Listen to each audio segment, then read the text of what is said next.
시장의 잔주름까지 들여다보는 시간입니다. 시장 클로즈업.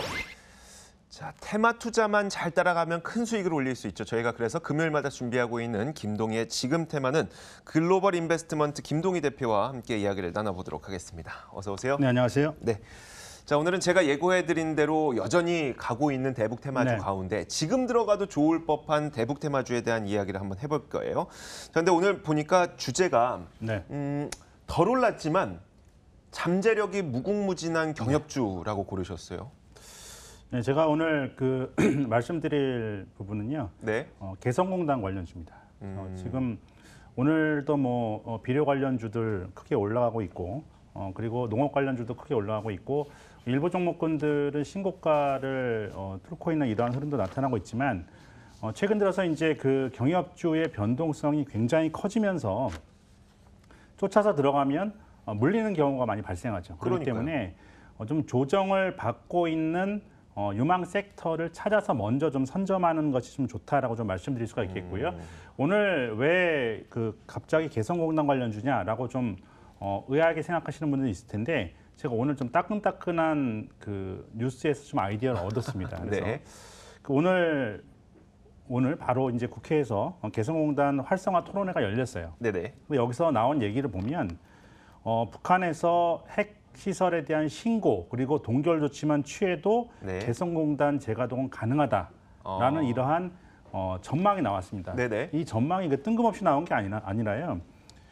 이 부분이 이제 정부에서도 추진하고 있고, 그리고 이 북한경제연구센터라는 곳이 있는데 여기서 이제 제시한 비핵화의 단계별 수준이 있습니다. 그러니까 이제 우리가 최근 들어서 폼페이오 장관도 그렇고 트럼프도 그렇고 이제 비핵화의 단계별 시나리오에 대해서 서서 이제 얘기가 나오고 있잖아요. 네네. 그러면서 어제 나온 비핵화의 시안이 나온 부분들이 2년 6개월 이렇게 구체적으로 하나하나 좀 흘러나오고 있는데 여기서 좀 나온 그런 비핵화의 시나리오를 보면 1단계 부분이 대북 제재 완화입니다.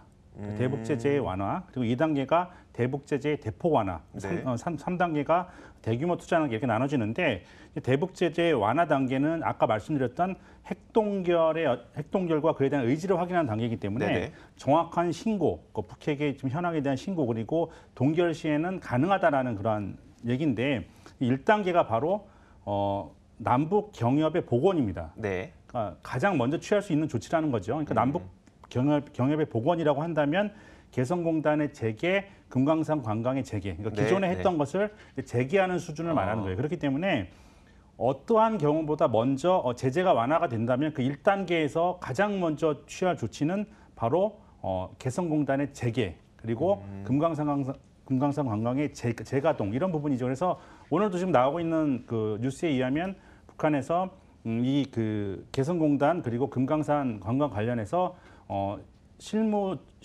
조치를 취해라, 이런 지시가 좀 있었다는 내용의 좀 뉴스가 나왔었는데, 어떤 것보다 앞서서 우리가 먼저 봐야 될 부분이 바로 남북 경협의 복원이라고 본다면 개성공단과 금강산 관광인데 이 섹터가 지금 가장 못 올랐어요. 그러니까 가장 먼저 올라서 조정을 가장 먼저 받았고, 최근 들어서 다른 경협주들이 이제 반등을 하는 구간에 있어서도 전혀 반등을 하지 못하고 고점 대비해서 낙폭이 좀 있기 때문에 지금 오늘 현재도 보시면은 이 관련 종목군들이 이제 크게 오르고 있지 못한 그러한 상태이기 때문에 지금 들어가셔도 좀 부담이 없는 단계다라고 좀 말씀드릴 수가 있겠습니다. 네, 알겠습니다. 사실 우리에게는 꽤 아픈 상처죠. 그 당시에 TV 화면을 통해서도 많이 공개됐었던 게 개성공단에서 일하고 있었던, 그리고 개성공단에 공장을 두고 있었던 사장님들이 이제 본인들의 짐을 챙겨서 내려오는 그런 모습이 굉장히 아픈 추억이 아니죠. 아픈 기억인데, 자, 어찌됐건 공장은 남아 있었고요. 시설도 남아 있었고, 다만 공장 가동만 중단된 상태였기 때문에 말씀하셨던 대로 이제 개성공단을 가동만 시작한다면 바로 거기에서 뭔가 제품도 만들어내고 실적도 낼 수 있는 거겠네요. 그렇죠. 그러니까 중요한 부분이 뭐냐면 개성공단의 정부에서의 어떤 개성공단 재개에 대한 의지도 분명하다는 거예요. 왜냐하면 지금 남북 연락사무소 같은 경우도 지금 개성에 지금 위치하고 있죠. 그래서 거기서 이제 먼저 가서 이제 제재에 따라서 바로 이제 개성공단을 재가동할 수는 없지만 그 연락사무소를 통해서 개성공단의 현황을 점검하고 그 재개를 위한 준비를 한다는 것입니다. 이게 정부의 의지고 지금 북한 측도 마찬가지고요. 북한 쪽에서 개성공단 재개를 하게 되면 캐시가 바로 들어오는 부분이죠. 네. 금강산강도 마찬가지고요. 다른 인프라를 깔고 이런 부분은 시간도 걸리고 당장 북한 측에서는 캐시가 들어오는 부분이 아니, 현금이 유입되는 부분은 아니지만 네네. 바로 현금이 유입되는 부분이고요. 우리 그 개성공단 관련 기업들도 거의 대부분이 지금 재입주를 하겠다라고 좀 얘기하고 있잖아요. 네네. 그 부분이 뭐냐면 가장 큰 메리트가 일단은 저렴한 인건비죠. 엄청나게 쌉니다. 그러니까 네. 지금 우리 개성공단에 입주했던 업체들의 평균 임금이 $110 정도였어요. 월. 그러니까 월? 10만 원 조금 더 주면은 월급을 그 정도만 주면은 아주 우수한 노동력. 그러니까 예를 들어서 베트남에 가서 공장을 세우면 언어도 안 통하죠. 네네. 그래서 물건을 만들어서 갖고 오는데 비용이 많이 들죠. 네. 그런데 이 커뮤니케이션의 문제도 전혀 없고요. 그리고 그 또 한 가지 뭐냐면 저렴한 인건비에 비해서 고학력의 굉장히 숙달된 인력들을 쓸 수가 있다는 거예요. 네네. 그래서 지금 양질의 노동력을 쓸 수 있다는 것이 무엇보다 좀 장점이고 $110면 우리 돈으로 한 12만 원 정도. 그러니까 10만 원 언저리면은 한 달 월급이요. 한 명의 노동자를 고용할 수 있다는 거예요. 엄청나게 그때 평균 저렴하네. 임금이 $110 실제로 그랬으니까요. 네네. 그러니까 중국의 7분의 1 정도 수준밖에 안 돼요. 네네. 이제 엄청나게 저렴한 양질의 노동력을 엄청나게 저렴하게 이용할 수 있고 무엇보다도 이제 지리적 강점이 있겠죠. 그렇기 때문에 많은 업체들이 지금 개성공단의 재개를 희망하고 있다라고 좀 볼 수가 있겠고요. 네. 일단은 그 2005년도에 조성이 될 때 100만 평 부지 위에 처음에는 18개의 업체가 들어갔지만 그 다음에 125개 업체까지 좀 확대가 됐던 네, 이유가 바로 여러 가지 메리트가 존재한다는 거예요. 그래서 이제 이 개성공단의 이제 입주 기업들도 조속히 재개를 희망하고 있고 이제 어쨌든 간에 없는 걸 만드는 게 아니라 기존의 시설들을 보수만 하면 바로 들어가서 할 수 있기 때문에 네네. 지금 연내 재개도 가능하다. 연내 재개가 상당히 좀 가능하다라고 지금 보고 있어요. 아까도 말한 3단계에 걸쳐서 지금 제재가 완화된다면 1단계 제재는 올해, 2단계 제재는 내년, 그 3단계 제재는 본격적인 투자는 북한에 대한 대규모 투자는 한 2020년 정도부터 좀 이루어질 것으로 보여지고 있기 때문에 연내 가능하다라는 부분이 무엇보다도 아주 메리트가 있다라고 좀 볼 수가 있겠습니다. 네, 알겠습니다. 자, 어떤 기업들이 있었는지 한번 떠올려 볼까요? 신원도 있었고요. 그리고 좋은 사람들 유명하죠. 그리고 인디에프, 제형솔루텍, JST나 이런 종목들이 있었는데 자, 이 종목들 다 하나씩 좀 살펴보도록 하죠. 그러면 먼저 신원부터 한번 이야기를 들어볼게요. 네, 이제 상장업체 위주로 우리가 네네. 좀 살펴볼 수밖에 없는데 그러니까 대표적인 종목군들이 좀 신원 의류업체죠. 네. 1973년도에 설립된 의류업체이고요.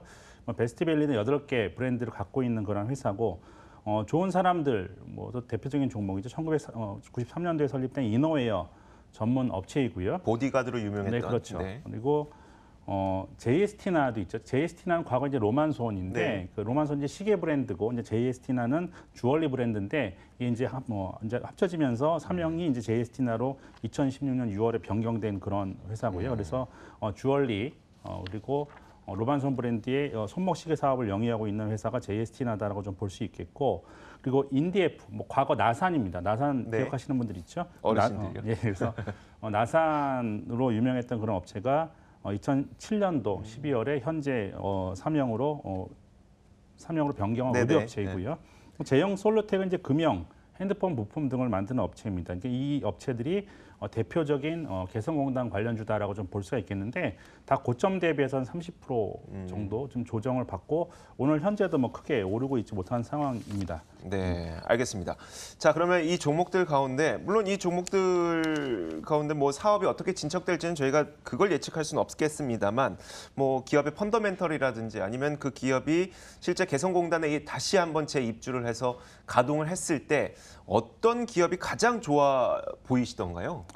일단은 제가 항상 말씀드린 게 테마주는 좀 테마주스럽게 투자를 해야 된다라고 네. 말씀드리는데 대장주의 지위를 차지할 수 있는 기업을 찾아야 돼요. 그러니까 이제 본다면 가장 저는 탑픽주로 꼽는 것이 신원입니다. 이제 신원이 왜 중요한 대장주가 될 가능성이 많냐면 이제 신원이 개성공단의 첫 번째로 진출한 업체예요. 그리고 네. 개성공단에서 가장 큰 규모로 운영을 했습니다. 가장 큰 규모가 첫 번째로 진출한 상징적인 업체이기 때문에 신원이 대장주가 될 가능성이 좀 상당히 많다라고 좀 볼 수 있겠고요. 아까도 말씀드렸지만 연내 재개도 가능한 상황이고 오늘 국회에서 논의가 됐기 때문에 이 부분들이 아마 다음 주 정도 되면 많이 뉴스화 될 겁니다. 그래서 네네. 아마 다음 주를 보고 이제 개성공단 관련주에 투자를 하신다면 지금 정도 수준이 좀 적합하다로 좀 말씀드릴 수가 있겠고 이 신원이 개성공단 관련주 중에 첫 번째로 진출했고 가장 큰 규모로 운영했다고 좀 말씀드렸는데 매출액 4천억 가운데서 매출액도 상당히 큰 업체죠. 그러게요. 매출액 4천억 가운데서 개성공단 비중이 13% 정도였습니다. 그러니까 이제 뭐 상당히 큰 비중이 실질적으로 개성공단에서 에서 비롯된 그러한 실체가 있는 그런 업체다라고 좀 말씀드릴 수가 있겠고요. 뭐 최근 들어서 이제 그 대북 관련주들의 움직임들을 보면 굉장히 좀 빠르게 이동을 하고 있잖아요. 네네. 하루 정도, 하루 반나절 정도 오르고 그다음에 떨어지고 다른 종목으로 가고 이런 상황이 지금 연출이 되고 있는데 이렇게 봤을 때 지금 오늘 오르고 있는 종목군들을 쫓아간다면 좀 영향가가 별로 없죠. 그러니까 네. 뭐 고점을 잡을 가능성이 좀 상당히 많기 때문에 오르지 못한 개성공단 관련주 다음 주에 이제 뉴스플로우에 올라갈 가능성이 좀 상당히 많은 그러한 섹터이기 때문에 이 종목들을 좀 선점하셔야 된다라고 좀 말씀드릴 수가 있겠고요. 그리고 타픽 종목으로는 신원을 말씀드리도록 하겠습니다. 사실 저도 그 신원에 대한 내용은 잘 모르긴 하는데 이게 딱 실적만 보면요. 일단 매출액이 한 6천억 원 넘게 나오는 기업이 시가총액이 2천억밖에 안 해요. 네. 매출액의 3분의 1밖에 시가총액을 안 하는 기업인데 더 재밌는 거는 이제 영업이익이 작년 연말 기준으로 8억 원밖에 안 됐단 말이에요. 그러니까 기업의 어떤 뭐라고 할까요? 들어가는 비용이 많은 거죠. 인건비도 많이 들고. 이게 신원이 네. 그 제가 왜 개성공단에 관련 대표주라고 말씀드렸냐면 개성공단으로 인한 피해가 좀 상당히 컸고요. 네네. 그리고 개성공단 재개 시에 가장 크게 어떤 그런 수익성이 회복될 수 있는 그런 그러니까요. 업체다라고 네. 볼 수가 있겠어요. 인건비를 줄이게 되면 그 수익성이 빠르게 회복될 가능성이 네, 있으니까요. 인건비, 물류비 다 그렇죠. 알겠습니다. 자, 그럼 신원은 저희가 가격 전략은 어떻게 세워볼까요? 일단은 지금 한 2,800원 전후에서 움직이고 있는데요. 손절가는 2,500원, 목표가는 전고점 대인 한 3,500원 정도 선을 설정해 드리도록 하겠습니다. 네, 알겠습니다. 자, 저희가 지금 들어가도 될 법한 이 대북 테마주, 그 가운데 개성공단 관련주, 그리고 그 중에서도 신원을 타픽으로 꼽아봤습니다. 자, 오늘 보내드리기 전에요. 내일 그 저희 김동희 대표가 무료 강연회를 또 준비하셨다고 해서 네. 어디에서 무슨 내용으로 해주실 건가요? 네, 오랜만에 좀 제가 강연회를 좀 하게 됐는데요. 그 내일 오후 토요일이죠. 내일 오후 2시부터 5시까지 금융투자협회 3층 불소홀에서 있습니다. 그 지금 시장을 주도하고 있는 핫한 테마 그리고 핫한 종목군들에 대해서 다 언급을 드릴 예정이니까요. 뭐 좋은 시간 투자하시는 분들이 좋은 시간 될 것 같습니다. 그래서 많은 참여 부탁드리겠습니다. 네. 강연회 가시면요, 김동희 대표 직접 만나셔서 질문도 할 수 있고요. 본인이 지금 들고 있는 거 만약에 물어보면 거기에 대한 대답도 해주실 보유 거죠? 종목 진단 보유 시간도 종목에 좀, 대한 네, 진단을 가질 해주실 거예요. 거죠? 예, 그렇습니다. 그 김동희 대표를 직접 만나서 직접 진단도 받아보고 또 아주 핫한 테마를 들어볼 수 있는 그런 시간이 준비되어 있다고 하니까 많은 시청자분들의 참여 기다리도록 하겠습니다. 자, 지금까지 글로벌 인베스트먼트 김동희 대표와 함께했습니다. 오늘 말씀 고맙습니다. 네, 감사합니다.